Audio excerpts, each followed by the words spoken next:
नमस्कार फ्रेंड, हम हमारे पूरे असम में 1 लाख पौधे लगाने के लिए साइकिल यात्रा कर रहे हो और इस यात्रा का आज से हमारा डे 12 और आज हम पौधे लगाने आए हैं बोननगरी हाई स्कूल। ये हमारा आज का दूसरा स्कूल। और फ्रेंड आज से वो सत्य बहन का बर्थडे, इसलिए हम वो सत्य बहन और हम साथ में पौधे लगा रहा हूँ। आप लोग के बर्थडे में पौधे लगाइए।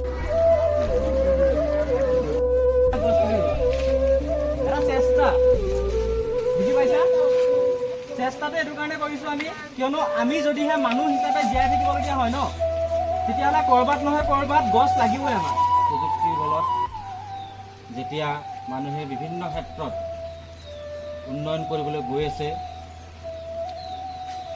তেতিয়া আমাৰ প্ৰকৃতি ধ্বংস কৰি বিভিন্ন ক্ষেত্ৰত আমি আমাৰ ডেভেলপমেণ্টেল যিবিলাক কাম, সেই কামবিলাক আমি